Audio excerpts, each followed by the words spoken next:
नमस्कार, जय हिंद, जय भारत, जय हिंदुस्तान साथियों। मैं हूं आपके साथ नैना यादव और लेकर हाजिर हूं हमारा खास शो नापाक। हमारा पड़ोसी मुल्क पाकिस्तान जो अपनी करतूतों की वजह से बार बार बेनकाब होता रहता है। अब देखिए, पाकिस्तान की एक एक करके पोल फिर से हमारे सामने है। एक तरफ दुनिया में जंग की आहट तेज होती जा रही है तो दूसरी तरफ वैश्विक ताकतें साफ तौर पर दो गुटों में बढ़ती नजर आती है। अब बीच में फंस गया है पाकिस्तान। पाकिस्तान किसके साथ जाएगा, यह बड़ा सवाल है। अब दूसरी तरफ पाकिस्तान की सड़कों पर आज सिर्फ गाड़ियां नजर नहीं आ रही, गुस्सा, बेबसी, बगावत भी दौड़ रही है। इस पूरे बवाल के बीच में कटघरे में खड़ी है शहबाज शरीफ की सरकार, क्योंकि जिस सरकार ने वादा किया था राहत का, वो सरकार आज अमेरिका के आगे घुटने टेक रही है और अपनी जेबें गरम कर रही है। बिजली के बिलों ने लोगों की नींद उड़ा दी, गैस के दामों ने चूल्हे ठंडे कर दिए और पेट्रोल तो मान के चलिए भाई, पेट्रोल आग लगा रहे आम आदमी को पैदल बना दिया इस पेट्रोल ने। लेकिन यहाँ की सरकारों के कानों पर जूं तक नहीं रेंगती। बताएंगे इन दोनों स्टोरीज का पूरा हाल।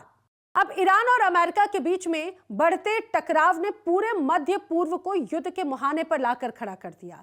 ईरान ने अपना हवाई क्षेत्र सील कर दिया है, अमेरिका ने सैन्य ठिकानों से स्टाफ हटाना शुरू कर दिया है और इसी बीच पाकिस्तान सबसे बड़ी दुविधा में फंसा हुआ है। अमेरिका के साथ गया तो ईरान नाराज, ईरान का साथ दिया तो ट्रंप पाकिस्तान की सांसें रोक देंगे। अब चेतावनी साफ है कि अगर अमेरिका का साथ दिया गया तो पाकिस्तान के भीतर हालात बेकाबू हो सकते हैं। देखिए इस पर खास रिपोर्ट।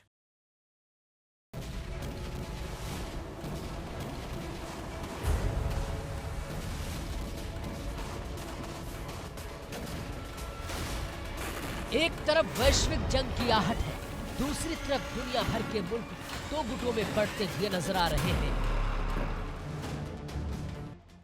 शक्तिशाली देश कहे जाने वाले इन दिनों एक गुट बनाए बैठे हुए हैं, लेकिन एक पाकिस्तान है जो बीच में फंस गया है, जो ना घर का रहा ना घाट का रहा।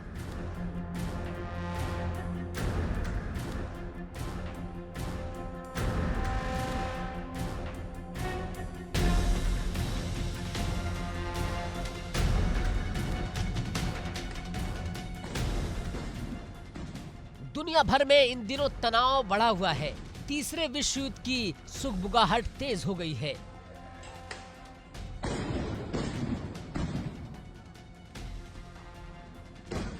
वजह है ईरान और अमेरिका के बीच टेंशन, लेकिन इनके बीच पिस रहा है पाकिस्तान, जो भले ही विश्व में खुद को मजबूत देश बताता हो, लेकिन असल में सच क्या है वो अब उसे पता चल रहा है।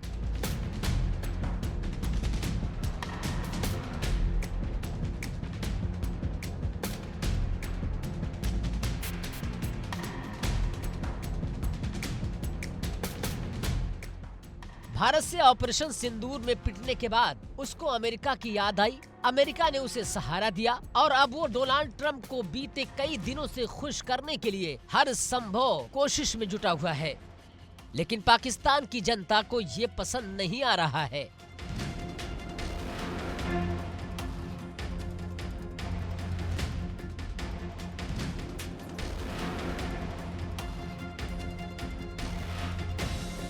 पाकिस्तान की आवाम तो छोड़ो, उधर इंतजार में बैठा ईरान और अमेरिका के बीच हो रहे टकराव में पाकिस्तान के सामने सबसे बड़ी चुनौती है पाकिस्तान को अब अपने कप्तान को चुनना है।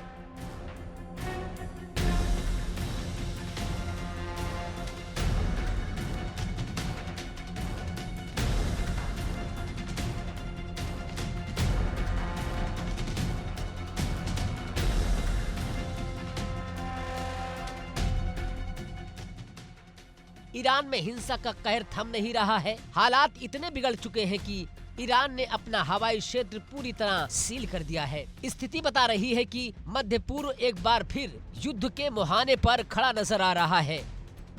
अमेरिका ने इलाके में मौजूद अपने कुछ सैन्य ठिकानों से स्टाफ को हटाना भी शुरू कर दिया है।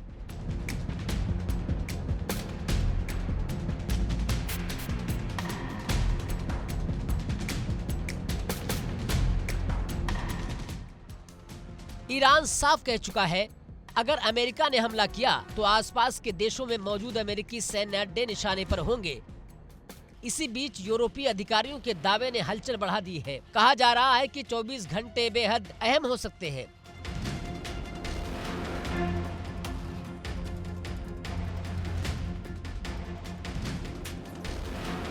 इजराइल के सूत्रों का कहना है कि ट्रंप हस्तक्षेप का मन बना चुके हैं, लेकिन कब और कैसे, इस पर सस्पेंस बरकरार है।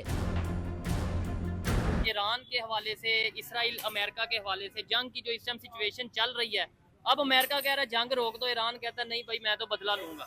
हाँ, तो बात ठीक कर रहे हैं। देखो, जब वो साफ बात जो है ना कि मैंने एक बार बड़ी अच्छी बात पढ़ी है अभी चंद दिन पहले, क्या कि जब एक भेड़िए को आप मुज़ाकरात की दावत देंगे ना, इसका मतलब वो बकरी को नहीं बचा सकेगा। अच्छा। इसका मतलब है आप अगले लंच के लिए ठीक हो उसकी गया। बकरी की तैयारी कर रहे हैं। तो ये भेड़िए हैं। यानी ईरान समझ गया कि मैंने अभी इनकी बात मानी, कल को फिर मुझे मेरे साथ देखे मुसलमान। अस्सलाम वालेकुम जी, मैं इनसे क्वेश्चन करके आपकी तरफ ये क्वेश्चन जी आज साथ आ जाए जी। अच्छा देखिए, अकॉर्डिंग टू कुरान जी, एक साफ चीज लिखी हुई है, बता दी गई है, अल्लाह ताला ने डिक्लेयर कर दिया है, अच्छा the Muslim is born to die.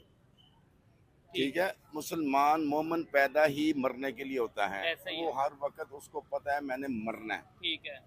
लेकिन यहूद एक ऐसी, अल्लाह ताला ने एक इंसान में ऐसी की कोई कैटेगरी बनाई है जो मरना नहीं चाहते। मेरा सवाल ये है, क्या समझते हैं इस टाइम जो सिचुएशन है, कंडीशन है, पूरी दुनिया को लग रहा था लो जी ईरान तो गया, सुपर पावर इसके खिलाफ है, और फिर खास तौर पे भी ये 2 दिन पहले जो एक दो दिन पहले B2 बम्बर से अटैक किया न्यूक्लियर साइट पे, पाकिस्तान में भी पूरी दुनिया में एक ये खबर या एक सिचुएशन, एक माहौल बन गया था कि भाई ईरान की अब शामत आ गई है, अमेरिका डायरेक्ट इन्वॉल्व हो गया। अमेरिका ही कह रहा है भाई जंग रोक दो, अमेरिका डर गया, इसराइल डर गया, या ईरान, क्या कहना चाहेंगे? मेरा नहीं ख्याल डरने की कोई बात है। अच्छा। देखिए, जितना बड़ा कोई अपनी फील्ड में कोई मास्टर हो जी जितना मर्जी उसका एक्सपीरियंस हो, कहीं ना कहीं गलती कर ही जाता है। बिल्कुल ऐसे ही है ये ठीक है।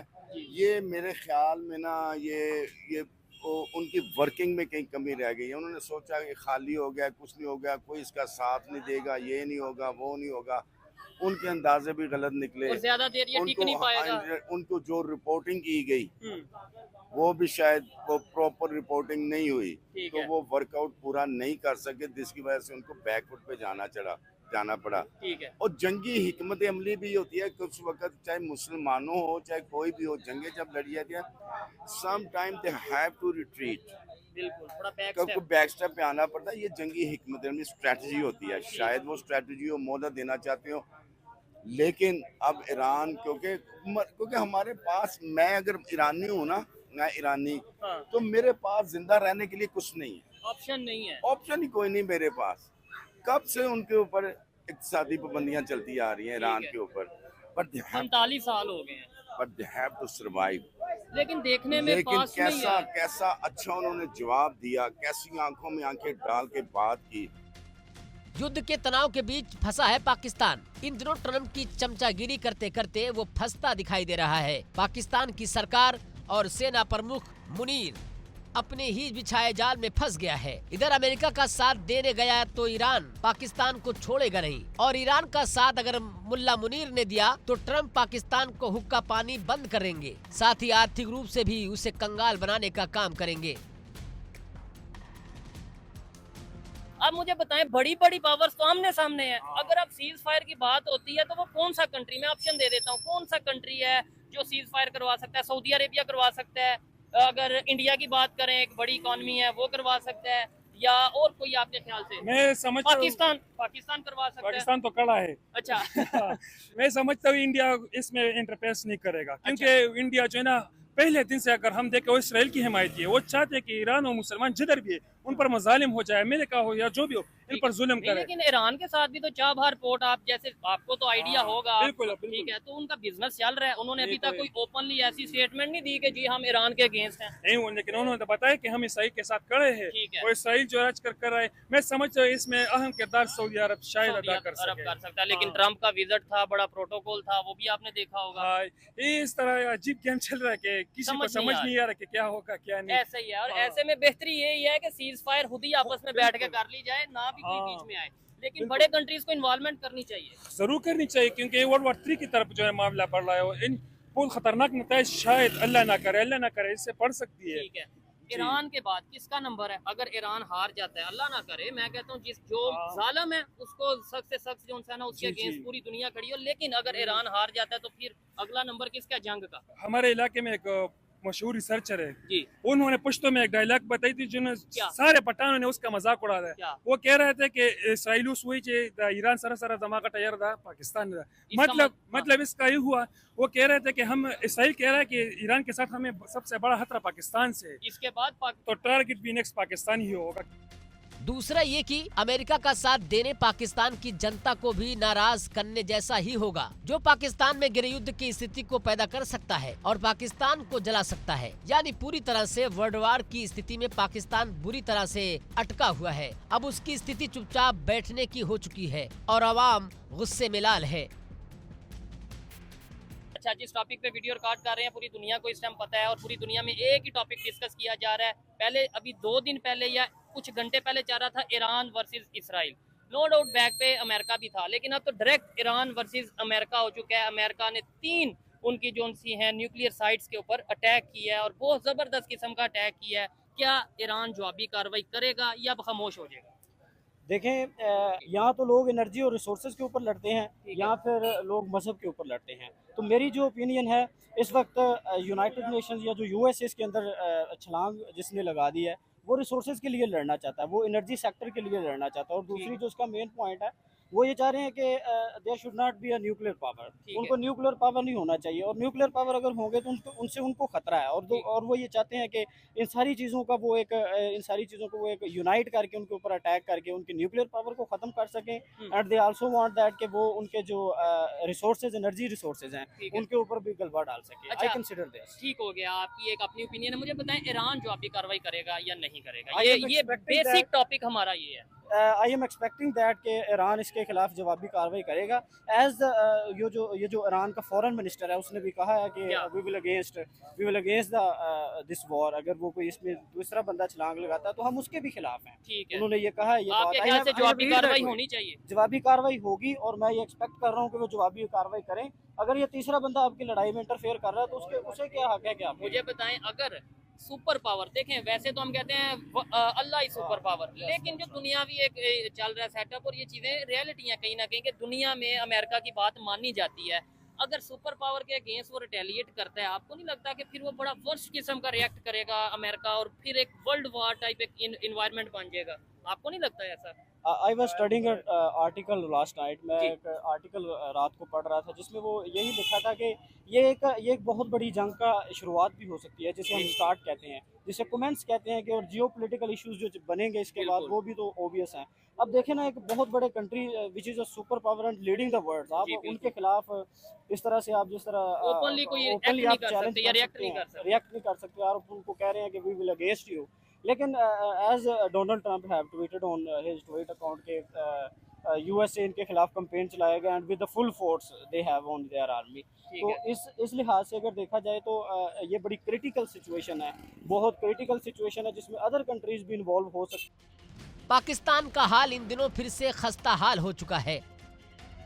इधर भारत हर मौके पर करारा तमाचा मारता है तो वहीं अपने देश में वो आवाम के गुस्से को नहीं रोक पा रहा है। पाकिस्तान की जनता शहबाज सरकार की विदेश नीति और मुनीर की नीतियों से त्रस्त हो गई है। अब सड़कों पर आकर प्रदर्शन करने को मजबूर है। ऐसे में पाकिस्तान की जनता ने ये भी साफ कर दिया कि अगर अमेरिका के साथ उनकी सरकार आएगी तो ये पाकिस्तान में गृह युद्ध जैसा होगा। यानी अगर मुनीर और शहबाज ने ट्रंप का साथ दिया तो ईरान के साथ साथ जनता भी अपने आप पर काबू नहीं रख पाएगी। वहीं अगर ईरान का साथ दिया तो अमेरिका उसे कई तरीकों से कंगाल कर देगा।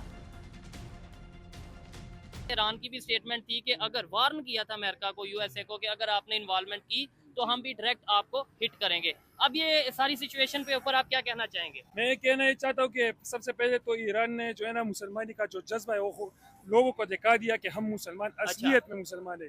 अली रज़ी अल्लाह तआला जिस तरह वो बहादुर थे तो मेरे ख्याल से उनके जो बरकत है उन पर जो उन्होंने इस तरह बहादुरी से काम लिया और बहादुरी से उन्होंने इसराइल जैसे जो बहुत सुपर पावर समझा जाता है क्योंकि अमेरिका टेक्नोलॉजी में बहुत आगे है, बाकी उनके पास आयरन रूम वगैरह टेक्नोलॉजी अगर आप देखें तो ईरान जैसा मुल्क जो है ना वो उधर अटैक कर रहा है गैर सबसे पहले उन्होंने गैर की अटैक करने की। अभी आप मेरी बात नहीं समझे, ईरान इसराइल वाली तो बात चल ही रही है जो कि ठीक है, उसके ऊपर भी बात करना जरूरी है, लेकिन इस टाइम जो बात है वो ईरान अमेरिका की आ गई है। अमेरिका की बात करें, सुपर पावर ने अटैक कर दिया, अब क्या ईरान उसको भी जवाब देगा कि जैसे इसराइल को जवाब दे रहा था? मैं समझता हूँ कि अगर वो इसराइल को जवाब देने के जो है ना गैरत रखते तो अमेरिका को भी वो दे सकते, और बाकी अमेरिका ने जो हरकत की वो गैर कानूनी की, क्योंकि यूनाइटेड काउंसिल का जो वो रूल्स है उसमें ये कहीं पर भी नहीं लिखा कि आप दूसरे मुल्क में डायरेक्ट इंटरफेयर कर सकते। ठीक है, अगर आपको न्यूक्लियर से खतरा है ईरान का तो आप क्यों यार वो जो है ना उसके कुछ रूल्स होंगे, कुछ तरीके होंगे, उस पर आ जाए, उसे मना कर दे।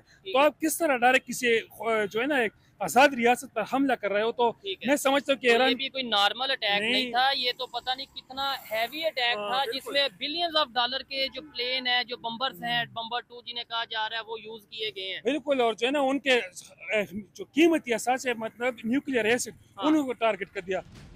सूत्रों की माने तो पाकिस्तान के सामने सबसे बड़ी मुश्किल है कि अगर अमेरिका ईरान पर हमला करता है तो इसके लिए अमेरिका पाकिस्तान के ठिकाने की मांग कर सकता है। ऐसी स्थिति में अगर अमेरिका की डिमांड को कैसे पूरा करेगा, इस पर फैसला लेना पाकिस्तान के लिए सबसे बड़ा सवाल है। इसलिए पाकिस्तान में इन दिनों बैठकों का दौर और टेंशन का दौर भारी है।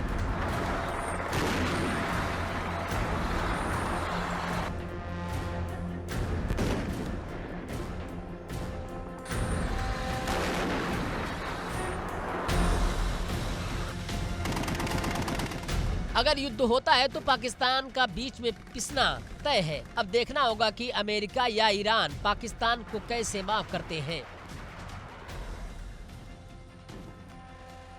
Bureau report, India daily.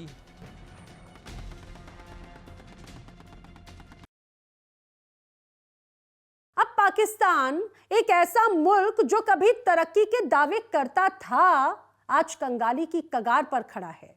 हालात इतने ज्यादा बदतर हैं कि अब महंगाई ने सिर्फ जेब ही नहीं, सब्र भी तोड़ दिया। आटा, दाल, चावल, तेल, ये सब तो जरूरत की चीजें हैं, लेकिन ये सब अब जरूरत की चीजें नहीं रही बल्कि ख्वाब बन चुकी हैं। जो कल तक 100 रुपए में मिलता था, आज वो 300 रुपए पार कर चुका है। पाकिस्तान की आवाम त्राहिमाम कर रही है और शहबाज सरकार के खिलाफ सड़कों पर उतरकर प्रदर्शन पे प्रदर्शन कर रही है और कह रही है कि अब तो जाग जाओ शहबाज और मुनीर। फिर भी कहोगे आजादी, क्या फिर भी लड़ोगे आजादी, जब ठान दिया है आजादी, बेडरना क्या है आजादी, सब मिलकर बोलो आजादी, फिर भी कहोगे आजादी, क्या फिर भी लड़ोगे आजादी, जब ठान दिया है आजादी, बेडरना क्या है आजादी, सब मिलकर बोलो आजादी। पाकिस्तान की सड़कों पर आज सिर्फ गाड़ियां नहीं चल रही हैं, गुस्सा, बेबसी और बगावत भी दौड़ रही है। लाहौर हो, कराची हो या इस्लामाबाद, हर शहर से एक ही आवाज उठ रही है, अब और नहीं, लोग सड़कों पर हैं। क्या फिर भी कहोगे आजादी, क्या फिर भी लड़ोगे आजादी, जब ठान दिया है आजादी, बेडरना क्या है आजादी, सब मिलकर बोलो आजादी, फिर भी कहोगे आजादी, क्या फिर भी लड़ोगे आजादी, जब ठान दिया है आजादी। हाथों में तख्तियां, चेहरों पर भूख और जुबान पर आग। कई पाकिस्तानियों ने साफ कहा, अल्लाह की कसम, अगर महंगाई कम नहीं हुई तो पाकिस्तान के टुकड़े हो जाएंगे। ये सिर्फ नारा नहीं है, ये उस मुल्क की चेतावनी है जिसकी आवाम अब टूटने की हद पर पहुंच चुकी है। और इस पूरे बवाल के बीच कटघरे में खड़ी है शहबाज शरीफ की सरकार। जिस सरकार ने वादा किया था राहत का, वो सरकार आज अमेरिका के आगे घुटने टेक चुकी है। बिजली के बिलों ने लोगों की नींद उड़ा दी है, गैस के दामों ने चूल्हे ठंडे कर दिए हैं और पेट्रोल ने आम आदमी को पैदल बना दिया है।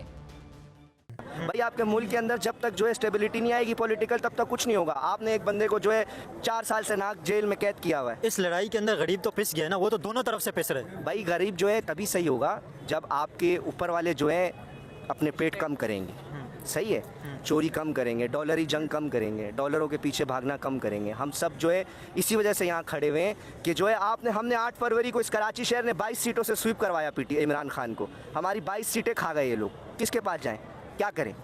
आपको क्या लगता है इमरान खान के आने से महंगाई कम होगी, पाकिस्तान हालात ठीक होंगे? बिल्कुल होंगे। इमरान खान का विजन है, इमरान खान का विजन क्लियर है, इसीलिए इतना आज नौजवान तबका आपको। अच्छा, एक आपसे काउंटर क्वेश्चन करूं, आपने नाराज नहीं होना है। महंगाई तो लोग कहते हैं कि इमरान खान के टाइम पे बहुत ज्यादा थी, महंगाई तो उस टाइम पे भी बहुत ज्यादा थी। पेट्रोल कितने रुपए की लीटर था? 158 रुपए। इमरान खान के टाइम पे कोरोना में तो पेट्रोल 70 रुपए लीटर तक आ गया था, लेकिन वो कोरोना की वजह से आया था ना। लेकिन गरीब इंसान तो उस टाइम पे भी परेशान था। IMF ने शोर मचाया था इन्हीं गोरों ने, यही सारे ओपोजिशन आज जो गवर्नमेंट में बैठे हुए कि इमरान खान ने 150 रुपए पेट्रोल लीटर मुकर्रर कर दिया और 1 साल के लिए कीमत को नहीं हटाएगा। तो इमरान खान ने उस टाइम क्या बोला था कि मैं जो है लेवीज दे रहा हूँ इधर से पैसा निकाल के। आज ये जो है 250 रुपए पेट्रोल है, 150 रुपए ऊपर कमा रही है गवर्नमेंट। भाई पेट्रोल की असल कीमत क्या है? आज भी 150 रुपए से ऊपर आपके डॉलर के मुताबिक नहीं जा सकती। 250 रुपए का पेट्रोल, 150 रुपए ऊपर टैक्स ले रहे हैं आवाम से, हर चीज़ के ऊपर टैक्स है। आप जिस चीज़ के ऊपर चले जो हाथ लगाओ टैक्स दे रहे हैं, हाथ लगाओ टैक्स है। तो आवाम क्या करेगी भाई? यही करेगी। एट द एंड सबके दिलों में लावा पक रहा है। एक दिन ये होगा कि जो है फिर सब बाहर होंगे। फिर इस मुल्क में हम चाहते हैं हमारे बड़े ये इस चीज़ को समझें कि हम लोग कहाँ खड़े हैं, ये आवाम कहाँ खड़ी है। आज बहुत सा लोग यहाँ पे नहीं होगा, लेकिन आप इस कराची शहर के अंदर निकलें और जाके लोगों से पूछे वो किसके पीछे खड़े हुए। लेकिन आप यूथ में जाएं, यूनिवर्सिटियों में जाएं, आपको लोग बताएंगे, बेचारे डरे हुए हैं लेकिन फिर भी बताएंगे, कैमरा बंद करके बताएंगे कि हम इमरान खान के साथ खड़े हैं। मुल्क की 80% आबादी इमरान खान के साथ खड़ी है। आप लोगों ने जो है 20% जिनको नहीं कोई जानता, आपने उनको ला के हमारे सरों पर मुसल्लत कर दिया। हालात इतने खराब है कि लोग अपने ही हुक्मरानों को कोस रहे हैं। हमसे वोट लेकर हमें ही भूखा मार दिया गया। आज पाकिस्तान को दुनिया भिखारी मुल्क कह रही है और सबसे बड़ा सवाल यही है, क्या ये मुल्क अपने ही आवाम को खुशहाल बना पाया? जवाब है नहीं। करोड़ों की आबादी में लाखों लोग 2 वक्त की रोटी के लिए मोहताज हैं। बच्चों की पढ़ाई छूट रही है, माएँ जेवर बेचने को मजबूर है और नौजवान के हाथ में डिग्री है लेकिन नौकरी नहीं। आक्रोश इतना कि कई जगह हालात बेकाबू हो चुके हैं। एक लाइन में अगर बताएं तो बेहतरी किस वजह से आ सकती है? ऐसा क्या काम हो जिस वजह से गरीब इंसान की लिविंग स्टैंडर्ड हाई हो सकते हैं? गरीब का कौन ठीक है? गरीब पाकिस्तान कर्जदार है, गरीब कर्जदार है, बिल्कुल बिल्कुल कर्जदार। किसने कर्जदार किया?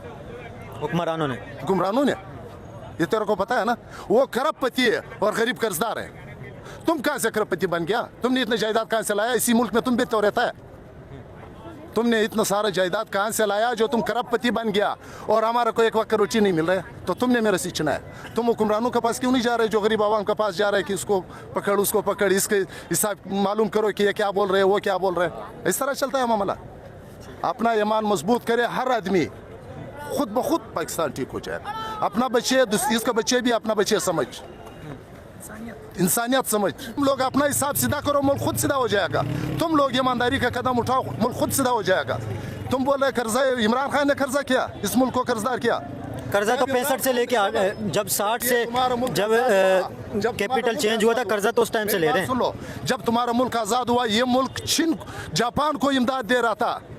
अब दुनिया के जर्मनी को लोन भी दिए, कर्जे दे रहे थे जर्मनी को। दुनिया के कमजोर मुल्क है अफगानिस्तान। अब अफगानिस्तान से तुम इमदाद मांग रहे? नहीं, अफगानिस्तान से तो इमदाद नहीं मांगी। एक दफा दिया था, अफगानिस्तान ने भी इमदाद दिया। आपको क्या लगता है कब ठीक होंगे, कब बेहतर होंगे हालात पाकिस्तान के? हम हालात जब सही होएगा, जब तुम लोग सही हो जाएगा, हालात खुद सही हो जाएगा। तुम लोग सही नहीं है, तुम लोग गरीब इंसान कब खुश होगा? गरीब की महंगाई कब कम होगी? इंसान से तो तुम लोगों ने कपड़े निकाल दिया और क्या बचा है गरीब में? गरीब में सिर्फ यही बचा है कि सर पे कफन बांधो, बस शुरू हो जाओ। अब सवाल वही है, महंगाई कब कम होगी और सरकार कब जवाब देगी?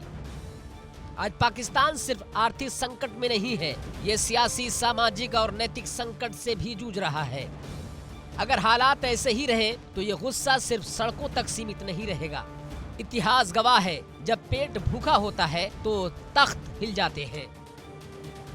नेबर कंट्रियों के अंदर क्या एक गरीब इंसान को सहूलत मिल रही है? यहाँ पे क्या सहूलत मिल रही है? क्या समझते हैं पाकिस्तान के अंदर एक गरीब इंसान को आटा भी खाने के लिए मुश्किल हो गई है इस वक्त जो सिचुएशन चल रही है? इंडिया और ईरान से कंपैरिजन करें, वहाँ और यहाँ पे क्या फ़र्क समझते हैं आप? फ़र्क यही है भाई, जो हमारे साथ जो लोग हमारे ऊपर बैठे हुए हैं वो मुखलिस नहीं है हमसे। कैसे मुखलिस नहीं है? मुखलिस उनको ये नहीं है कि हमारी आवाम रात को क्या करती है, दिन में क्या खाती है, उसके बच्चे घर पे। आज तक कौन सा वज़ीर आज़म है आपके बीच में आए? चले इमरान खान की भी बात कर लें। इमरान खान लोगों के बीच में जाता था, रोज़ बैठता था, बात करता था, लोगों को बताता था कि आज उससे पहले आज 70 में तो हमारी उम्र तो आज 30 साल है, हम लोग 15 साल में होश में आए। हमने 15 साल में यही देखा मुल्क के अंदर हमेशा मुश्किल वक्त ही चल रहा है। ये मुल्क में कभी आसान वक्त नहीं आया है। कितने टाइम से मुश्किल टाइम चल रहा है? पिछले 70 साल से मुश्किल वक्त ही चल रहा है मुल्क। अपने बूढ़ों से पूछो, वो भी कहते थे वो एक नाजुक दौर से गुजर, नाजुक दौर चलता जा रहा है। ये नहीं, एक चीज़ एक बहुत ज़्यादा एक मशहूर हुई है, ये चीज़ कहा जाता है कि पाकिस्तान जब बना था वो लोगों को तहफ़्फ़ुज़ देने के लिए बना था, अभी लोग तहफ़्फ़ुज़ दे रहे हैं। ऐसा ही मतलब एक बड़ा ये एक जुमला बहुत ज़्यादा इस वक्त फेमस है कि पाकिस्तान बना था लोगों को तहफ़्फ़ुज़ देने के लिए, अभी लोग पाकिस्तान को तहफ़्फ़ुज़ दे रहे हैं। तो क्या समझते हैं एक गरीब इंसान की ज़िंदगी कितनी मुश्किल हो गई? गरीब इंसान की ज़िंदगी बहुत मुश्किल है। मैंने आपको पहले बताया 250 रुपये 254 रुपये पेट्रोल है। आप किसी की तनख्वाह आज देख लें, मजदूर की उजरत क्या है आज पाकिस्तान के अंदर, जो सुबह निकलता है उसको तो शाम का काम भी नहीं मिलता। एक बंदे को सुबह जो निकलता है वो काम नहीं मिलता, बाद में बेलचा उठा के जो है भीख मांग रहा होता है। मजदूर भी भीख मांगने पे आ गए। ऐसा ही है मिडिल तबका। मैं आपको ऐसी ऐसी फैमिलीज बता सकता हूँ जिनके घर के अंदर गाड़ी खड़ी, चलाने के लिए पेट्रोल के पैसे नहीं है। ये हालात कर दिए गए इस मुल्क के। तो हम कहाँ फंसे? अच्छा, हमें हमारी बुनियादी ज़रूरत क्या है हम सबकी? इस शहर कराची पे आ जाते हैं। पानी, गैस, हर इंसान की ज़रूरत है, हर कराची वालों को नहीं, पूरे हर इंसान की ज़रूरत है। पानी, गैस, हेल्थ, एजुकेशन, ये चारों ही हमें पैसे देकर मिल रही हैं। तो फिर ये मुल्क कहाँ पे खड़ा हुआ है? और ये कितने साल, हमारे आने वाले बच्चे भी यही करते रहेंगे? कितने टाइम तक ये ऐसे ही चलता रहेगा? बात ये है कि जो हमारी एलीट है उसको ये सोचना पड़ेगा कि अब ये मुल्क ऐसे नहीं चल सकता। अब इस मुल्क के लिए या तो आप खुद सही कर दो, अगर आप खुद इतने सही हो आप कर दो सही, हम आपके साथ। हमें नज़र आए भाई, हम सब 80 रुपये लीटर पेट्रोल हो गया है, 25 रुपये का आटा हो गया है, 30 रुपये की चीनी हो गई है, हम भी छोड़ देंगे। हमें क्या ज़रूरत है रोडों पे आकर फिरने घूमने की? भाई हम पागल थोड़ी हैं। वजह ये है कि अगर कोई लोग आज इतनी बड़ी तादाद इमरान खान के पीछे खड़ी तो देख के खड़ी है। हमने भी जाके वोट डाले किसी और के नाम के थे, निकले किसी और के सुबह। अब देखना ये है क्या शहबाज सरकार जागेगी या फिर ये आग पाकिस्तान की बुनियाद को ही जला डालेगी। क्योंकि जब आवाम कह दे अब सब्र खत्म, तो फिर सिर्फ सरकारें नहीं मुल्कों की तकदीरें बदल जाती हैं।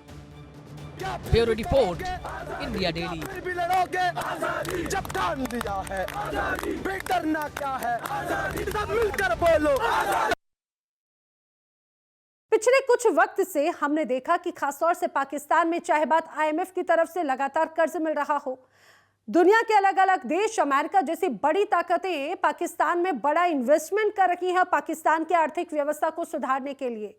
चारों तरफ से लोन, चारों तरफ से इन्वेस्टमेंट के बावजूद पाकिस्तान की आवाम अभी भी ये कहा जाए कि भूखे प्यासे रहने को मजबूर है। पाकिस्तान के आवाम के हाथ अभी भी खाली हैं।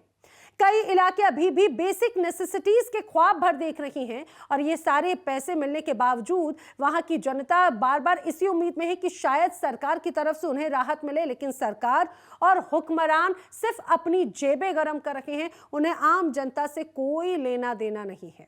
दूसरी तरफ अब आने वाले वक्त में पाकिस्तान की मुश्किलें बढ़ती नजर आती हैं क्योंकि पाकिस्तान एक साथ दो नाव पर सवार होने की कोशिश कर रहा है, लेकिन जब दो नाव पर सवार होगा और कब खुद डूब जाए और दूसरों को ले डूबे, कुछ कहा नहीं जा सकता।